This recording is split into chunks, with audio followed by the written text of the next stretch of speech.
Hello and good evening, everyone. Rex Ripley here. I think I have everything set up. I wanted to have some music playing in the background, like chill background music, but I couldn't get it working. So we're just gonna settle in with what we have. Anyway, yes, lurkers, welcome. We're just going to be reading some of the Picture of Dorian Gray by Oscar Wilde. I am cuddling my Elphaba plushie because I'm feeling very into Wicked lately. So yeah, I'm going to be reading for about the next hour. Feel free to leave any comments and I will address them after the stream, but since I'll be focusing on reading, I will not be interrupting to answer comments in the chat. So yeah, sit back, relax, and let's get into the Picture of Dorian Gray by Oscar Wilde.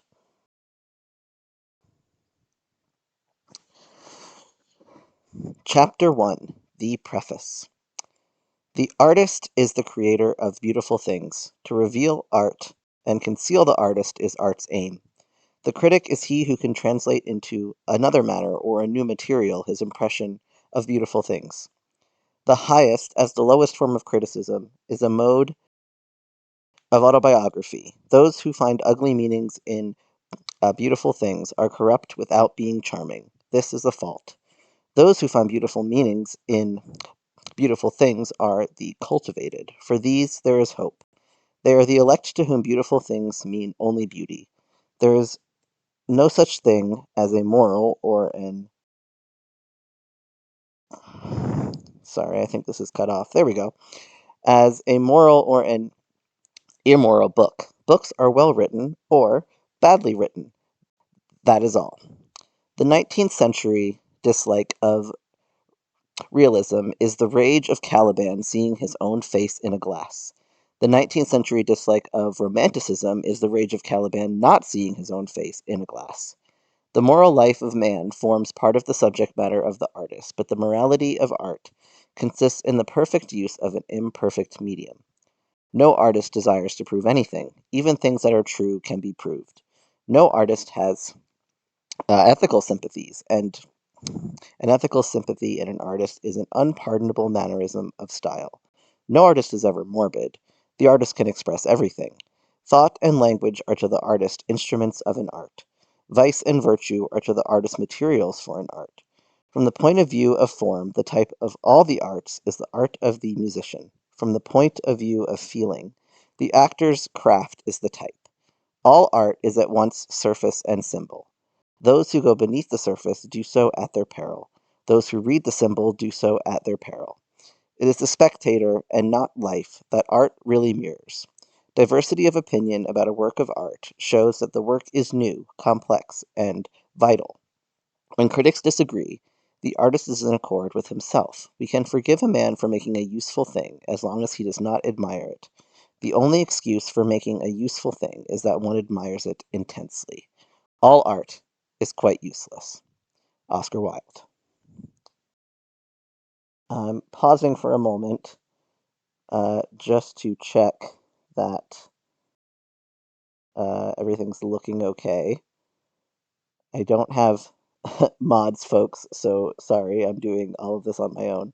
Um, just taking a look at everything and seeing how we're going. And I have my cat Ragnar here, who is snuggling me. It's trying to see. Yes, it does look like I'm live. It does look like everything is going okay. Hopefully the sound's coming through okay. And yeah, we'll just keep on going. This is my first time doing a story time, so I just want to make sure everything is working smoothly.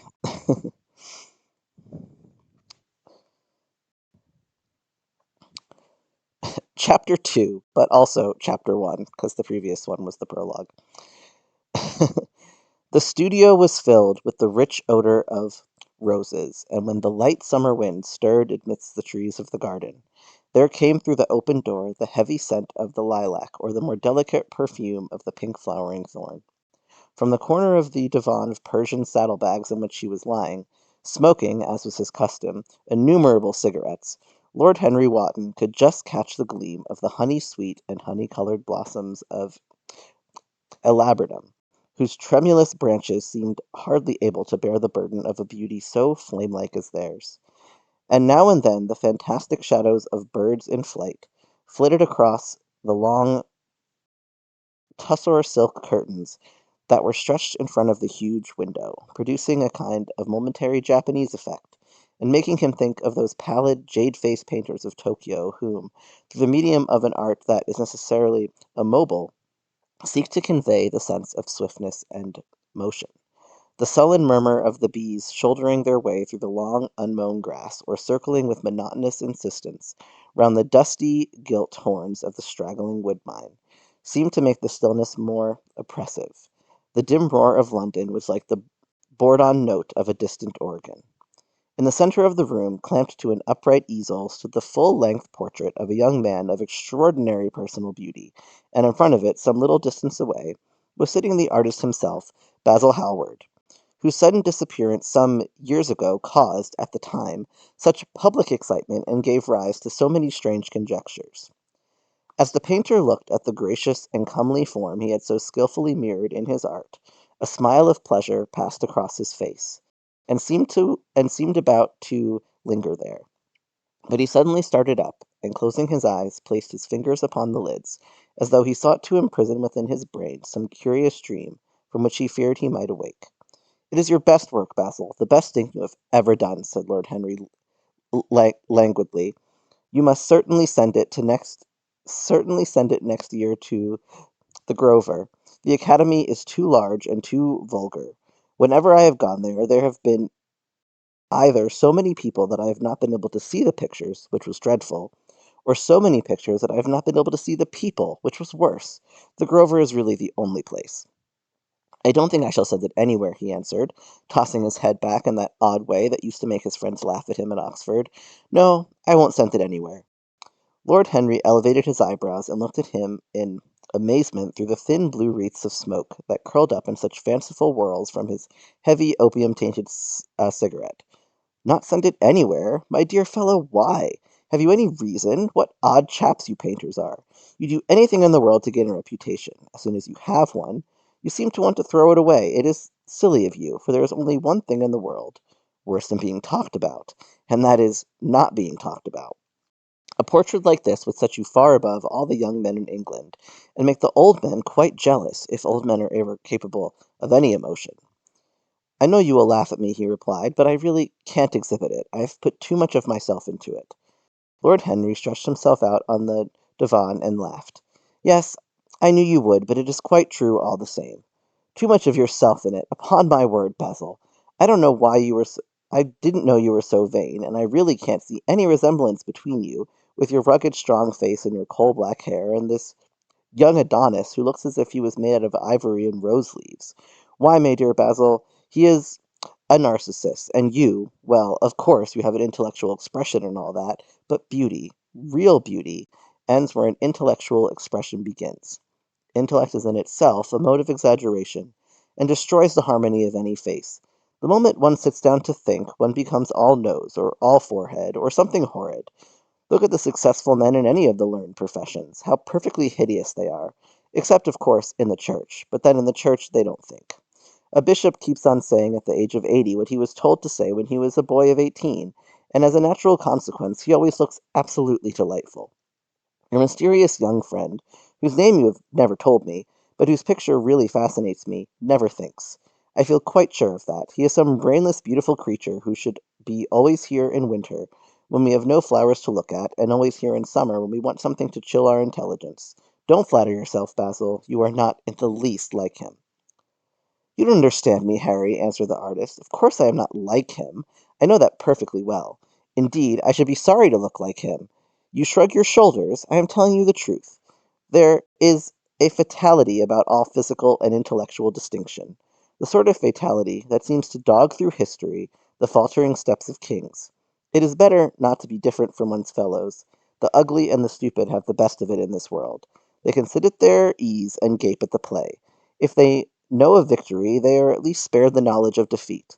They live as we all should live, undisturbed indifferent, and without disquiet. They neither bring ruin upon others nor ever receive it from alien hands.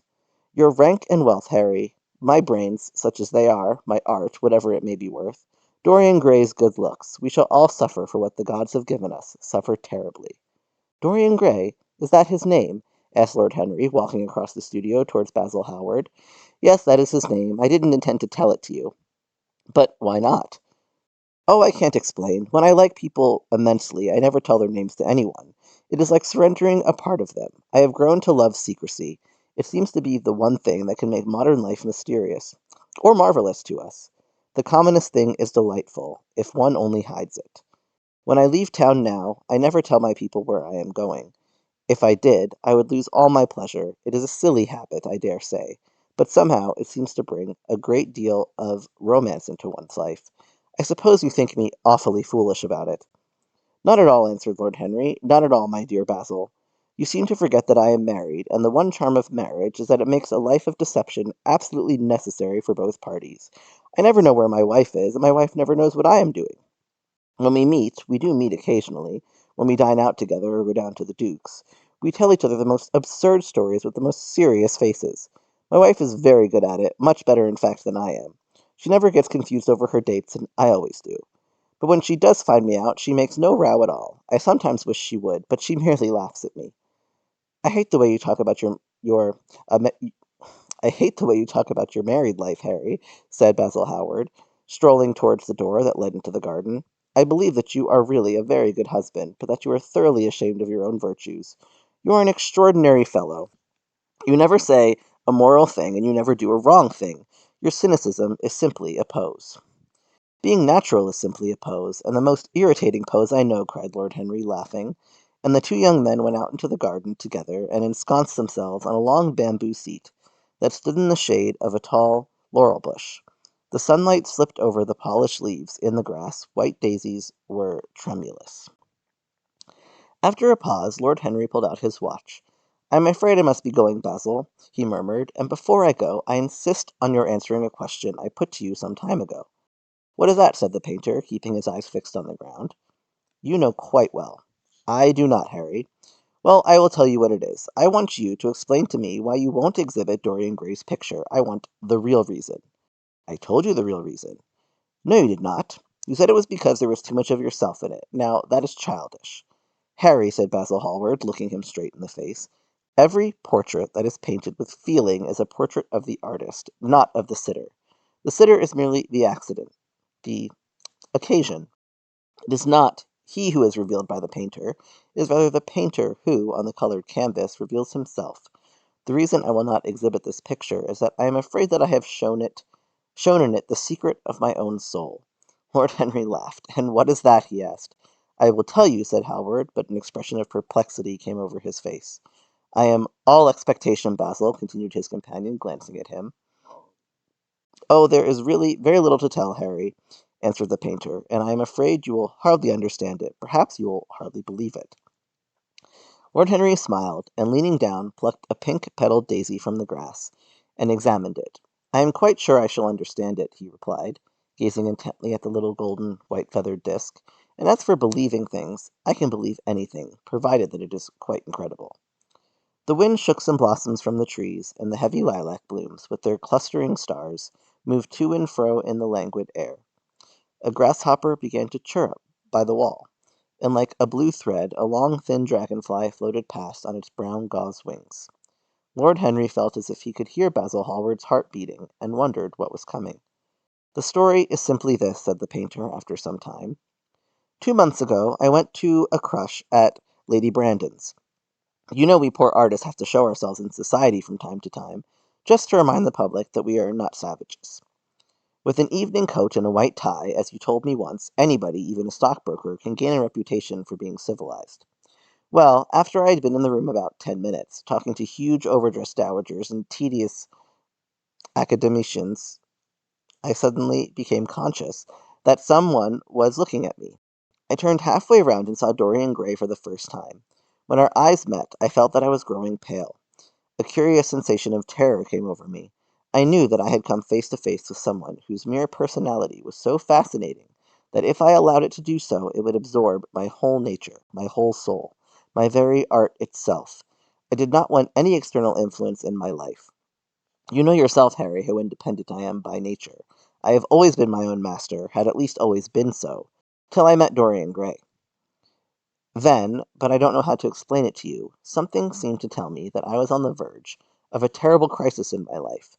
I had a strange feeling that fate had in store for me exquisite joys and exquisite sorrows. I grew afraid and turned to quit the room. It was not conscience that made me do it. It was a sort of cowardice. I take no credit to myself for trying to escape. Conscience and cowardice are really the same things, Basil. Conscience is the trade name of the firm. That is all. I don't believe that, Harry, and I don't believe you do either. However, whatever was my motive, and it may have been pride, for I used to be very proud, I certainly struggled to the door. There, of course, I stumbled against Lady Brandon. You are not going to run away so soon, Mr. Hallward, she screamed out. You know her curiously shrill voice. Yes, she is a peacock in everything but beauty, said Lord Henry, pulling the daisy to bits with his long, nervous fingers.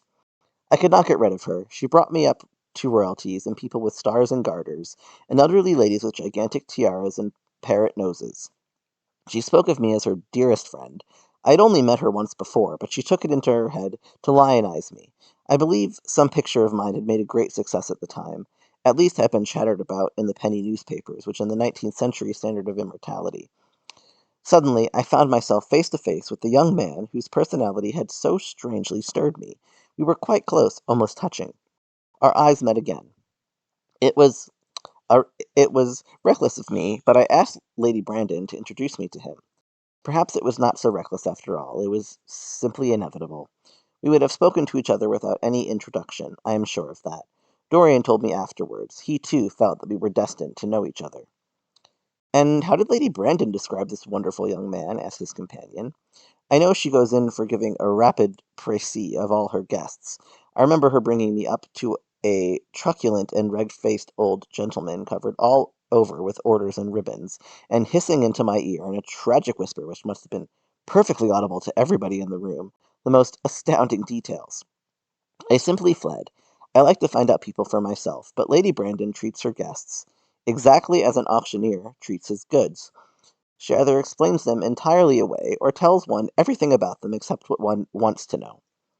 Poor Lady Brandon, you are hard on her, Harry, said Hallward listlessly. My dear fellow, she tried to found a salon and only succeeded in opening a restaurant. How could I admire her? But tell me, what did she say about Mr. Dorian Gray? Oh, something like charming boy, dear mother, and I absolutely poor dear mother and I absolutely inseparable, quite forget what he does, afraid he doesn't do anything. Oh yes, plays the piano, or is it the violin? Dear Mr. Gray. Neither of us could help laughing, and we became friends at once. Laughter is not at all a bad beginning for a friendship, and it is far the best ending for one, said the young lord, plucking another daisy. Hallward shook his head. You don't understand what friendship is, Harry, he murmured, or what enmity is, for that matter. You like everyone. That is to say, you are indifferent to everyone. How horribly unjust of you, cried Lord Henry, tilting his hat back and looking up at the little clouds that, like ravelled skeins of glossy white silk, were drifting across the hollowed turquoise of the summer sky. Yes, horribly unjust of you. I make a great difference between people. I choose my friends for their good looks, my acquaintances for their good characters, and my enemies for their good intellects. A man cannot be too careful in the choice of his enemies. I have not got one who is a fool. They are all men of some intellectual power, and consequently they all appreciate me. Is that very vain of me? I think it is rather vain. I should think it was, Harry, but according to your category, I must be merely an acquaintance. My dear old Basil, you are much more than an acquaintance, and much less than a friend, a sort of brother, I suppose. Oh, brothers, I don't care for brothers. My elder brother won't die, and my younger brothers seem never to do anything else. Harry, exclaimed Hallward, frowning. My dear fellow, I am not quite serious, but I can't help detesting my relations. I suppose it comes from the fact that none of us can stand other people, having the same faults as ourselves. I quite sympathize with the rage of the English democracy against what they call the vices of the upper orders. The masses feel that drunkenness, stupidity, and immorality should be their own special property, and that if any one of us makes an ass of himself, he is poaching on their preserves. When poor Southwark got into the divorce court, their indignation was quite magnificent, and yet I don't suppose that 10% of the proletariat live correctly. I don't agree with a single word that you have said, and what is more, Harry, I feel sure that you don't either. Lord Henry stroked his pointed brown beard and tapped the toe of his patent leather boot with a tasseled ebony cane. How English you are, Basil. That is the second time you have made that observation. If one puts forward an idea to a true Englishman, always a rash thing to do, he never dreams of considering whether the idea is right or wrong. The only thing he considers of any importance is whether one believes it oneself. Now, the value of an idea has nothing whatsoever to do with the sincerity of the man who expresses it. Indeed, the probabilities are that the more insincere the man is, the more purely intellectual will the idea be. As in that case, it will not be colored by either his wants, his desires, or his prejudices. However, I don't propose to discuss politics, sociology, or metaphysics with you. I like persons better than principles, and I like persons with no principles better than anything else in the world. Tell me more about Mr. Dorian Gray. How often do you see him? Every day. I couldn't be happy if I didn't see him every day. He is absolutely necessary to me. How extraordinary! I thought you would never care for anything but your art. He is all my art to me now, said the painter gravely. I sometimes think, Harry, that there are only two eras of any importance in the world's history. The first is the appearance of a new medium for art, and the second is the appearance of a new personality for art also. What the invention of oil painting was to the Venetians, the face of Antinos was to late Greek sculpture, and the face of Dorian Gray will some day be to me. It is not merely that I paint from him, draw from him, sketch from him. Of course I have done all that. But he is much more to me than a model or a sitter. I won't tell you that I am dissatisfied with what I have done of him, or that his beauty is such that art cannot express it. There is nothing that art cannot express, and I know that the work I have done since I met Dorian Gray is good work, is the best work of my life. But in some curious way, I wonder will you understand me? His personality has suggested to me an entirely new manner in art, an entirely new mode of style. I see things differently, I think of them differently. I can now recreate life in a way that was hidden from me before, a dream of form in days of thought. Who is it who says that? I forget, but it is what Dorian Gray has been to me. The merely visible presence of this lad, for he seems to me little more than a lad, though he is really over 20, his merely visible presence. Ah, I wonder, can you realize all that that means? Unconsciously, he defines for me the lines of a fresh school, a school that is to have in it all the passion of a romantic spirit, all the perfection of the spirit that is Greek, the harmony of soul and body. How much that is! We in our madness have separated the two, and have invented a realism that is vulgar, and ideality that is void. Harry, if you only knew what Dorian Gray is to me!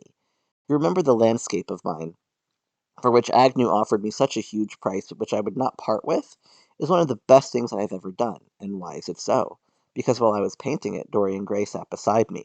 Some subtle influence passed from him to me, and for the first time in my life I saw in the plain woodland the wonder I had always looked for and always missed. Basil, this is extraordinary. I must see Dorian Gray. Hallward got up from the seat and walked up and down the garden. After some time he came back. Harry, he said, Dorian Gray is to me simply a motive in art. You might see nothing in him. I see everything in him. He is never more present in my work than when no image of him is there. He is a suggestion, as I have said, of a new manner. I find him in the curves of certain lines, in the loveliness and subtleties of certain colors. That is all. Then why won't you exhibit his portrait? Asked Lord Henry. Because without intending it, I have put into it some expression of all this curious artistic idolatry, of which, of course, I have never cared to speak to him. He knows nothing about it. He shall never know anything about it. But the world might guess it, and I will not bare my soul to their shallow, prying eyes. My heart shall never be put under their microscope. There is too much of myself in the thing, Harry, too much of myself. Poets are not so scrupulous as you are. They know how useful passion is for publication. Nowadays, a broken heart will run to many editions. I hate them for it, cried Hallward. An artist should create beautiful things, but should put nothing of his own life into them. We live in an age when men treat art as if it were meant to be a form of autobiography. We have lost the abstract sense of beauty. Some day I will show the world what it is, and for that reason the world shall never see my portrait of Dorian Gray. I think you are wrong, Basil, but I won't argue with you. It is only the intellectually lost who ever argue. Tell me, is Dorian Gray very fond of you? The painter considered for a few moments. He likes me, he answered after a pause. I know he likes me. Of course I flatter him dreadfully. I find a strange pleasure in saying things to him that I know I shall be sorry for having said. As a rule, he is charming to me, and we sit in the studio and talk of 1,000 things. Now and then, however, he is horribly thoughtless, and seems to take a real delight in giving me pain. Then I feel, Harry, that I have given away my whole soul to someone who treats it as if it were a flower to put in his coat, a bit of decoration to charm his vanity, an ornament for a summer's day. Days in summer, Basil, are apt to linger, murmured Lord Henry. Perhaps you will tire sooner than he will. It is a sad thing to think of, but there is no doubt that genius lasts longer than beauty. That accounts for the fact that we all take such pains to overeducate ourselves. In the wild struggle for existence, we want to have something that endures, and so we fill our mind with rubbish and facts in the silly hope of keeping our place. The thoroughly well-informed man, that is, the modern ideal, and the mind of the thoroughly well-informed man is a dreadful thing. It is like a bric-a-brac shop, all monsters and dust with everything priced above its proper value. I think you will tire first, all the same. Some day you will look at your friend, and he will seem to you to be a little out of drawing, or you won't like his tone of color or something. You will bitterly reproach him in your own heart, and seriously think that he has behaved very badly to you. The next time he calls, you will be perfectly cold and indifferent. It will be a great pity, for it will alter you. What you have told me is quite a romance of art, one might call it, and the worst of having a romance of any kind is that it leaves one so unromantic. Harry, don't talk like that. As long as I live, the personality of Dorian Gray will dominate me. You can't feel what I feel. You change too often. Ah, my dear Basil, that is exactly why I can feel it. Those who are faithful know only the trivial side of love. It is the faithless who know love's tragedies. And Lord Henry struck a light on a dainty silver case and began to smoke a cigarette with a self-conscious and satisfied air, as if he had summed up the world in a phrase. There was a rustle of chirruping sparrows in the green lacquer leaves of the ivy, and the blue cloud shadows chased themselves across the grass like swallows. How pleasant it was in the garden, and how delightful other people's emotions were. Much more delightful than their ideas, it seemed to him. One's own soul and the passions of one's friends, those were the fascinating things in life. He pictured to himself with silent amusement the tedious luncheon that he had missed by staying so long with Basil Hallward. Had he gone to his aunt's, he would have been sure to have met Lord Goodbody there, and the whole conversation would have been about the feeding of the poor and the necessity for model lodging houses. Each class would have preached the importance of those virtues, for whose exercise there was no necessity in their own lives. The rich would have spoken on the value of thrift, and the idle grown eloquent over the dignity of labor. It was charming to have escaped all that. As he thought of his aunt, an idea seemed to strike him. He turned to Hallward and said, "My dear fellow, I have just remembered." "Remembered what, Harry?" "Where I heard the name of Dorian Gray." "Where was it?" asked Hallward with a slight frown. "Don't look so angry, Basil. It was at my aunt, Lady Agatha's. She told me she had discovered a wonderful young man who was going to help her in the East End, and that his name was Dorian Gray. I am bound to state that she never told me he was good looking. Women have no appreciation of good looks. At least, good women have not. She said that he was very earnest and had a beautiful nature. I at once pictured to myself a creature with spectacles and lank hair, horribly freckled, and tramping about on huge feet. I wish I had known it was your friend." "I'm very glad you didn't, Harry." "Why? I don't want you to meet him." "You don't want me to meet him?" "No." "Mr. Dorian Gray's in the studio, sir," said the butler, coming into the garden. "You must introduce me now," cried Lord Henry, laughing. The painter turned to his servant, who stood blinking in the sunlight. "Ask Mr. Gray to wait, Parker. I shall be in a few moments." The man bowed and went up the walk. Then he looked at Lord Henry. "Dorian Gray is my dearest friend," he said. "He has a simple and a beautiful nature. Your aunt was quite right in what she said of him. Don't spoil him. Don't try to influence him. Your influence would be bad. The world is wide and has many marvelous people in it. Don't take away from me the one person who gives to my art whatever charm it possesses. My life as an artist depends on him. Mind, Harry, I trust you, he spoke very slowly, and the words seemed wrung out of him almost against his will. What nonsense you talk, said Lord Henry, smiling and taking Hallward by the arm. He almost led him into the house.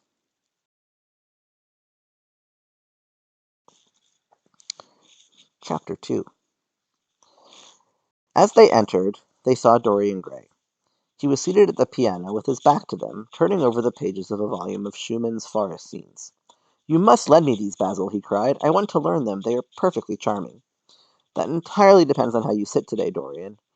Oh, I am tired of sitting, and I don't want a life-size portrait of myself, answered the lad, swinging round on the music stool in a wilful, petulant manner. When he caught sight of Lord Henry, a faint blush colored his cheeks for a moment, and he started up. I beg your pardon, Basil, but I didn't know you had anyone with you. This is Lord Henry Wotton, Dorian, an old Oxford friend of mine. I have just been telling him what a capital sitter you were, and now you have spoiled everything. You have not spoiled my pleasure in meeting you, Mr. Gray, said Lord Henry, stepping forward and extending his hand. My aunt has often spoken to me about you. You are one of her favorites, and I am afraid one of her victims also. I am in Lady Agatha's black books at present, answered Dorian, with a funny look of penitence.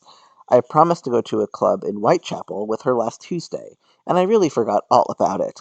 We were to have played a duet together. 3 duets, I believe. I don't know what she will say to me. I am far too frightened to call. Oh, I will make your peace with my aunt. She is quite devoted to you, and I don't think it really matters about your not being there. The audience probably thought it the audience probably thought that it was a duet. When Aunt Agatha sits down to the piano, she makes quite enough noise for 2 people. That is very hard to her, and not very nice to me, answered Dorian, laughing. Lord Henry looked at him. Yes, he was certainly wonderfully handsome, with his finely curved scarlet lips, his frank blue eyes, his crisp gold hair. There was something in his face that made one trust him at once. All the candor of youth was there, as well as all youth's passionate purity. One felt that he had kept himself unspotted from the world. No wonder Basil Howard worshipped him. You are too charming to go in for philanthropy, Mr. Gray, far too charming.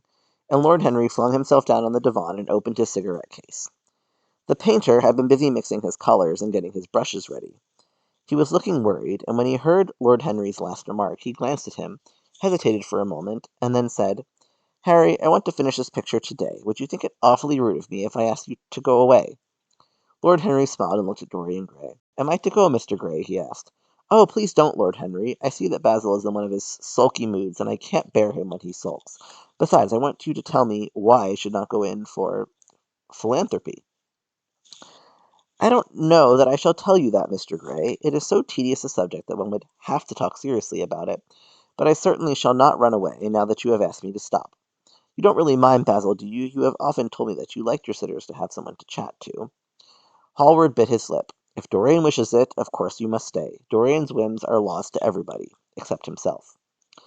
Lord Henry took up his hat and gloves. You are very pressing, Basil, but I am afraid I must go. I have promised to meet a man at the Orleans. Good. After all that commotion of staying. Good. Goodbye, Mr. Gray. Come and see me some afternoon in Curzon Street. I am nearly always at home at 5 o'clock. Write to me when you are coming. I should be sorry to miss you. Basil, cried Dorian Gray, if Lord Henry Wotton goes, I shall go too. You never open your lips while you are painting, and it is horribly dull standing on a platform and trying to look pleasant. Ask him to stay. I insist upon it. Stay, Harry, to oblige Dorian and to oblige me, said Hallward, gazing intently at his picture.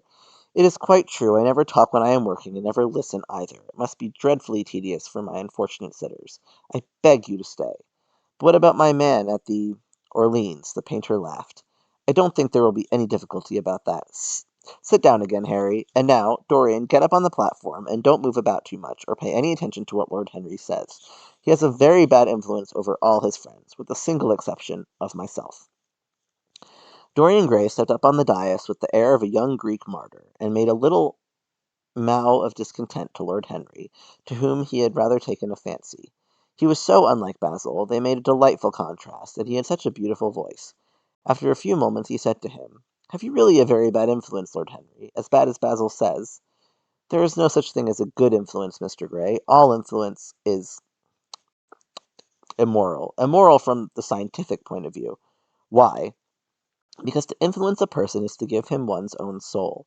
He does not think his he does not think his own natural thoughts or burn with his natural passions. His virtues are not real to him. His sins, if there are such things as sins, are borrowed.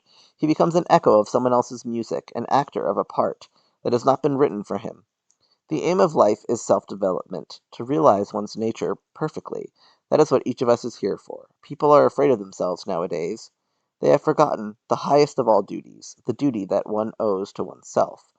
Of course, they are charitable, they feed the hungry and clothe the beggar. But their own souls starve and are naked. Courage has gone out of our race. Perhaps we never really had it. The terror of society, which is the basis of morals, the terror of God, which is the secret of religion. These are the two things that govern us, and yet. Just turn your head a little more to the right, Dorian, like a good boy, said the painter, deep in his work and conscious only that a look had come into the lad's face that he had never seen before. And yet, continued Lord Henry, in his low musical voice, and with that graceful wave of the hand that was always so characteristic of him, and that he had, even in his Eton days, I believe that if one man were to live out his life fully and completely, were to give form to every feeling, expression to every thought, reality to every dream, I believe that the world would gain such a fresh impulse of joy that we would forget all the maladies of medievalism and return to the Hellenic ideal, to something finer, richer than the Hellenic ideal it may be. But the bravest man amongst us is afraid of himself. The mutilation of the savage has its tragic survival in the self-denial that mars our lives. We are punished for our refusals. Every impulse that we strive to strangle broods in the mind and poisons us. The body sins once, and has done with its sin, for action is a mode of purification. Nothing remains then the but the recollection of a pleasure, or the luxury of a regret. The only way to get rid of a temptation is to yield to it. Resist it, and your soul grows sick with longing for the things it has forbidden to itself, with desire for what its monstrous laws have made monstrous and unlawful. It has been said that the great events of the world take place in the brain. It is in the brain, and the brain only, that the great sins of the world take place also. You, Mr. Gray, you yourself, with your rose-red youth and your rose-white boyhood, you have had passions that have made you afraid, thoughts that have filled you with terror, daydreams and sleeping dreams whose mere memory might stain your cheek with shame. Stop, Walter Dorian Gray, stop. You bewilder me. I don't know what to say. There is some answer to you, but I cannot find it. Don't speak. Let me think. Or rather, let me try not to think. For nearly 10 minutes he stood there, motionless, with parted lips and eyes strangely bright. He was dimly conscious that entirely fresh influences were at work within him, yet they seemed to him to have come really from himself. The few words that Basil's friend had said to him, words spoken by chance no doubt, and with wilful paradox in them, had touched some secret chord that had never been touched before, but that he felt was now vibrating and throbbing to curious pulses. Music had stirred him like that. Music had troubled him many times. But music was not articulate. It was not a new world, but rather another chaos that it created in us. Words, mere words, how terrible they were, how clear and vivid and cruel. One could not escape from them, and yet what a subtle magic there was in them. They seemed to be able to give a plastic form to formless things, and to have a music of their own as sweet as that of viol or of lute. Mere words, was there anything so real as words? Yes, there had been things in his boyhood that he had not understood. He understood them now. Life suddenly became fiery colored to him. It seemed to him that he had been walking in fire. Why had he not known it? With his subtle smile, Lord Henry watched him. He knew the precise psychological moment when to say nothing. He felt intensely interested. He was amazed at the sudden impression that his words had produced, and, remembering a book that he had read when he was 16, a book which had revealed to him much that he had not known before, he wondered whether Dorian Gray was passing through a similar experience. He had merely shot an arrow into the air. Had it hit the mark? How fascinating the lad was! Hallward painted away with that marvelous bold touch of his that had the true refinement and perfect delicacy that in art, at any rate, comes only from strength. He was unconscious of the silence. "Basil, I am tired of standing," cried Dorian Gray suddenly. "I must go out and sit in the garden. The air is stifling here." "My dear fellow, I am so sorry. When I am painting I can't think of anything else. But you never sat better. You were perfectly still, and I have caught the effect I wanted. The half-parted lips and the bright look in the eyes. I don't know what Harry has been saying to you, but he has certainly made you have the most wonderful expression. I suppose he has been paying you compliments. You mustn't believe a word that he says." "He has certainly not been paying me compliments. Perhaps it is the reason that I don't believe anything he has told me." "You know you believe it all," said Lord Henry, looking at him with his dreamy, languorous eyes. "I will go out to the garden with you. It is horribly hot in the studio. Basil, let us have something iced to drink, something with strawberries in it." "Certainly, Harry. Just touch the bell, and when Parker comes I will tell him what you want. I have got to work up this background, so I will join you later on. Don't keep Dorian too long. I have never been in better form for painting than I am today. This is going to be my masterpiece. It is my masterpiece as it stands." Lord Henry went out to the garden, and found Dorian Gray burying his face in the great cool lilac blossoms, feverishly drinking in their perfume as if it had been wine. He came close to him and put his hand upon his shoulder. "You are quite right to do that," he murmured. "Nothing can cure the soul but the senses, just as nothing can cure the senses but the soul." The lad started and drew back. He was bareheaded, and the leaves had tossed his rebellious curls and tangled all their gilded threads. There was a look of fear in his eyes, such as people have when they are suddenly awakened. His finely chiseled nostrils quivered, and some hidden nerve shook the scarlet of his lips and left them trembling. "Yes," continued Lord Henry, "that is one of the great secrets of life, to cure the soul by means of the senses, and the senses by means of the soul. You are a wonderful creation. You know more than you think you know, just as you know less than you want to know." Dorian Gray frowned and turned his head away. He could not help liking the tall, graceful young man who was standing by him. His romantic olive-colored face and worn expression interested him. There was something in his low, languid voice that was absolutely fascinating. His cool, white, flower-like hands, even, had a curious charm. They moved as he spoke, like music, and seemed to have a language of their own. But he felt afraid of him, and ashamed of being afraid. Why had it been left for a stranger to reveal him to himself? He had known Basil Hallward for months, but the friendship between them had never altered him. Suddenly there had come someone across his life who seemed to have disclosed to him life's mystery. And yet, what was there to be afraid of? He was not a schoolboy or a girl. It was absurd to be frightened. "Let us go and sit in the shade," said Lord Henry. "Parker has brought out the drinks, and if you stay any longer in this glare, you will be quite spoiled, and Basil will never paint you again. You really must not allow yourself to become sunburnt. It would be unbecoming." "What can it matter?" cried Dorian Gray, laughing as he sat down on the seat at the end of the garden. "It should matter everything to you, Mr. Gray." "Why?" "Because you have the most marvelous youth, and youth is the one thing worth having." "I don't feel that, Lord Henry." "No, you don't feel it now. Some day when you are old and wrinkled and ugly, when thought has seared your forehead with its lines, and passion branded your lips with its hideous fires, you will feel it. You will feel it terribly. Now, wherever you go, you charm the world. Will it always be so? You have a wonderfully beautiful face, Mr. Gray. Don't frown. You have, and beauty is a form of genius, is higher, indeed, than genius, as it needs no explanation. It is of the great facts of the world, like sunlight, or springtime, or the reflection in dark waters of that silver shell we call the moon. It cannot be questioned. It has its divine right of sovereignty. It makes princes of those who have it. You smile? Ah! When you have lost it, you won't smile. People say sometimes that beauty is only superficial. That may be so, but at least it is not so superficial as thought is. To me, beauty is the wonder of wonders. It is only shallow people who do not judge by appearances. The true mystery of the world is the visible, not the invisible. Yes, Mr. Gray, the gods have been good to you, but what the gods give they quickly take away. You have only a few years in which to live really, perfectly, and fully. When your youth goes, your beauty will go with it, and then you will suddenly discover that there are no triumphs left for you, or have to content yourself with those mean triumphs that the memory of your past will make more bitter than defeats. Every month as it wanes brings you nearer to something dreadful. Time is jealous of you, and wars against your liles, lilies, and your roses. You'll become sallow and hollow-cheeked and dull-eyed. You will suffer horribly. Ah, realize your youth while you have it. Don't squander the gold of your days, listening to the tedious, trying to improve the hopeless failure, or giving away your life to the ignorant, the common, and the vulgar. These are the sickly aims, the false ideals of our age. Live the most wonderful life that is in you. Let nothing be lost upon you. Be always searching for new sensations. Be afraid of nothing. A new hedonism. That is what our century wants. You might be its visible symbol. With your personality, there is nothing you could not do. The world belongs to you for a season. The moment I met you, I saw that you were quite unconscious of what you really are, of what you really might be.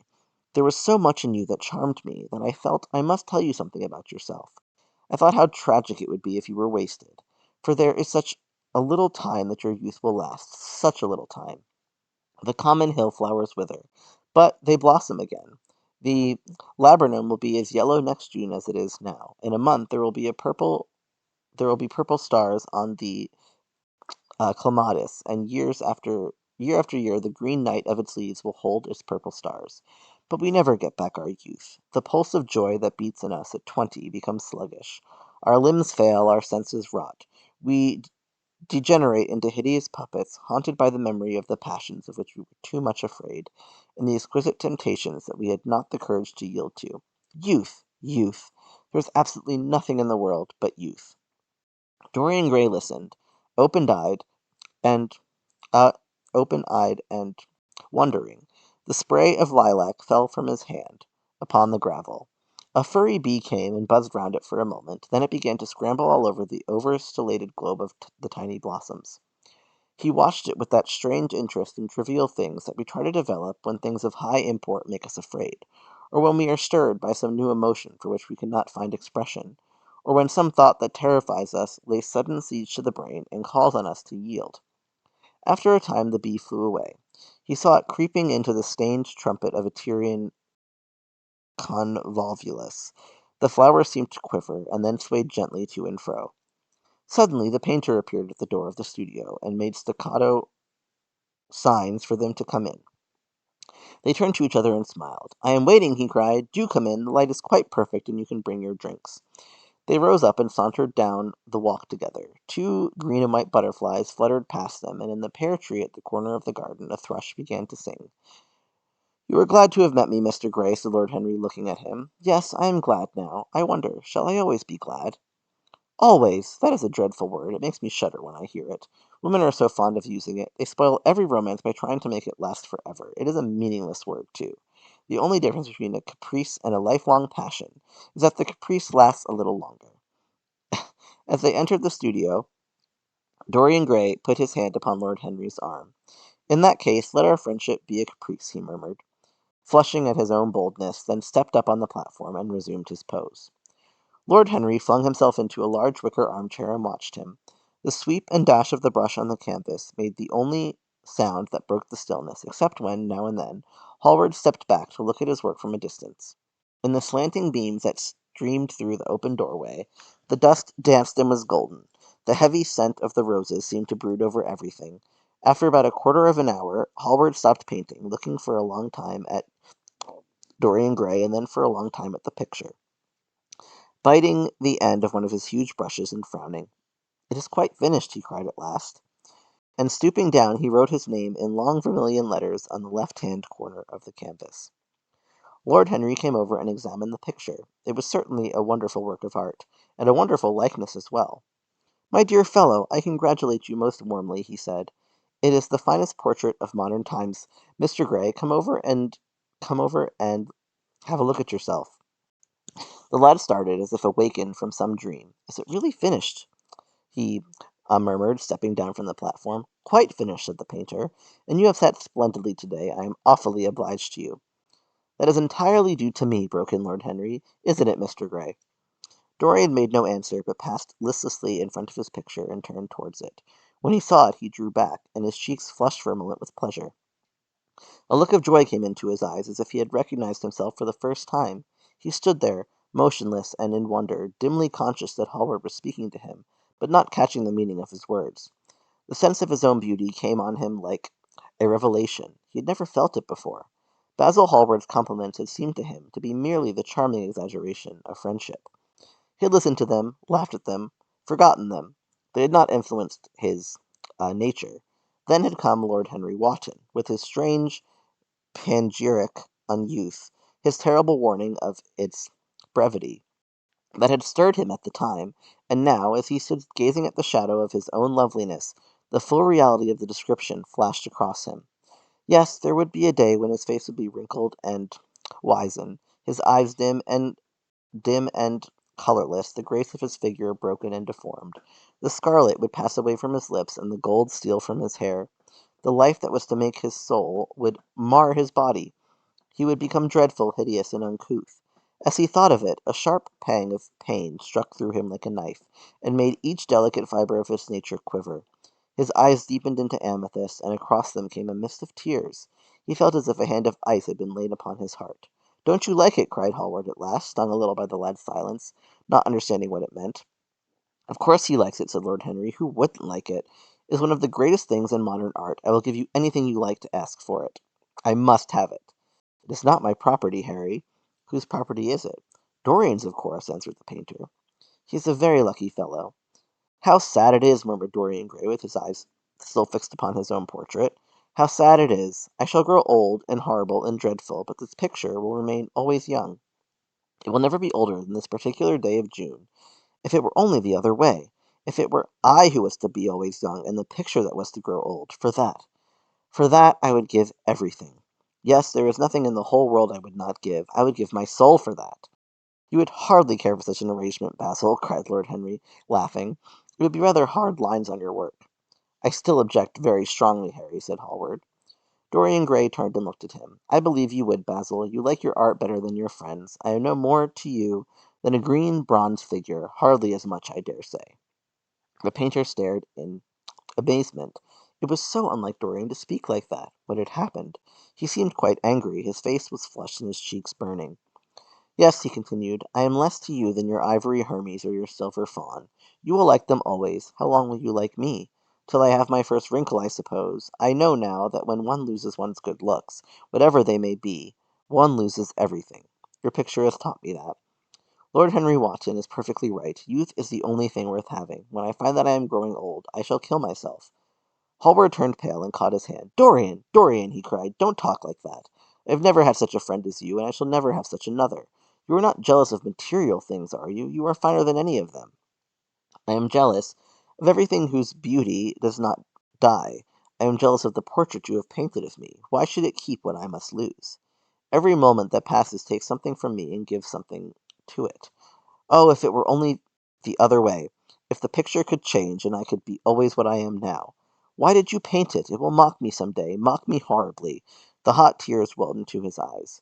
He tore his hand away, and flinging himself on the divan, he buried his face in the cushions, as though he was praying. "This is your doing, Harry," said the painter bitterly. Lord Henry shrugged his shoulders. "It is the real Dorian Gray, that is all." "It is not." "If it is not, what have I to do with it?" "You should have gone away when I asked you," he muttered. "I stayed when you asked me," was Lord Henry's answer. "Harry, I can't quarrel with my two best friends at once, but between you both you have made me hate the finest piece of work I have ever done, and I will destroy it. What is it but canvas and color? I will not let it come across our three lives and mar them." Dorian Gray lifted his golden head from the pillow, and with pallid face and tear-stained eyes, looked at him as he walked over to the deal painting table that was set beneath the high curtained window. What was he doing there? His fingers were straying about among the litter of tin tubes and dry brushes, seeking for something. Yes, it was for the long palette knife with its thin blade of lithe steel. He had found it at last. He was going to rip up the canvas. With a stifled sob, the lad leaped from the couch, and rushing over to Hallward, tore the knife out of his hand, and flung it to the end of the studio. "Don't, Basil, don't!" he cried. "It would be murder." "I am glad you appreciate my work at last, Dorian," said the painter coldly, when he had recovered from his surprise. "I never thought you would." "Appreciate it? I am in love with it, Basil. It is part of myself. I feel that."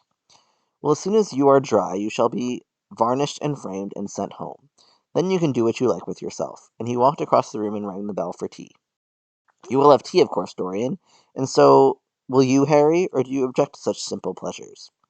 "I adore simple pleasures," said Lord Henry. They are the last refuge of the complex. but I don't like scenes except on the stage.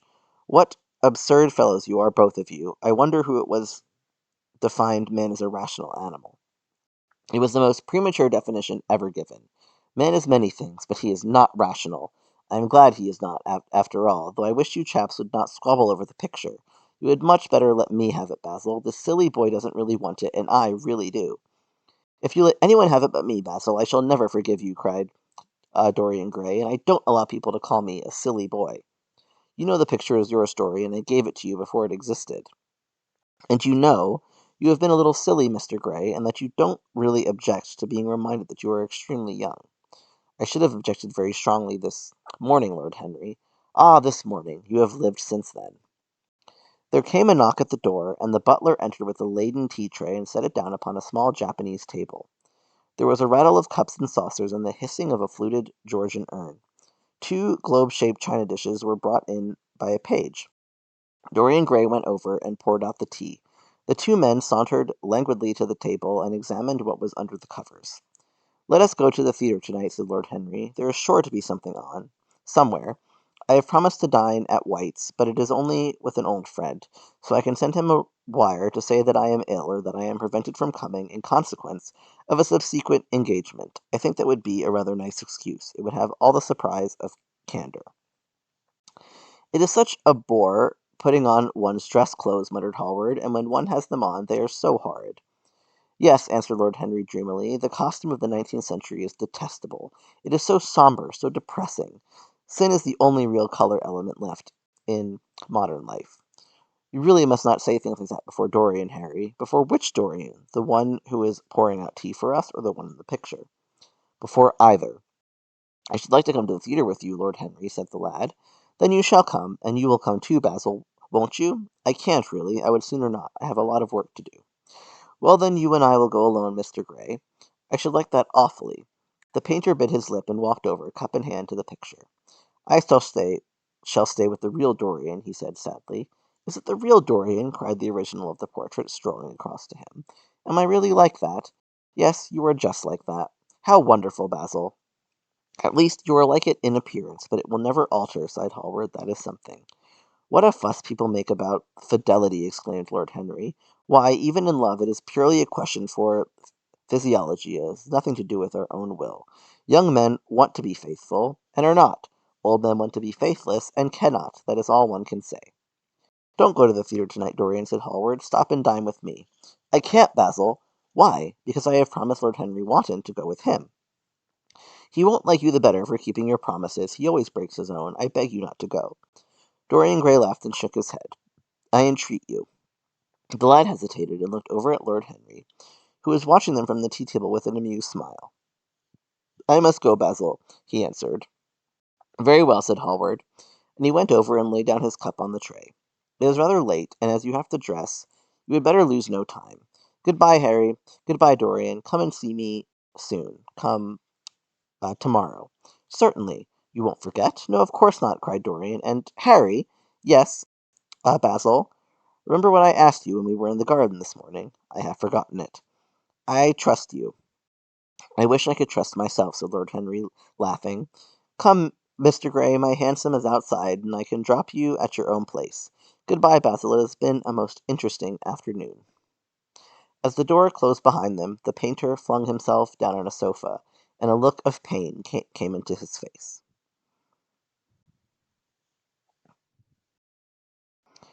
That ended surprisingly perfectly at 10 o'clock. All right. Well, we've gotten through 2 chapters of The Picture of Dorian Gray. I hope anyone who dropped in enjoyed the reading. It will be posted on YouTube later if you want to check it out. Yeah, thanks again for joining. Tomorrow I'm going to be doing a puzzle on stream, so I'll be able to interact with chat more.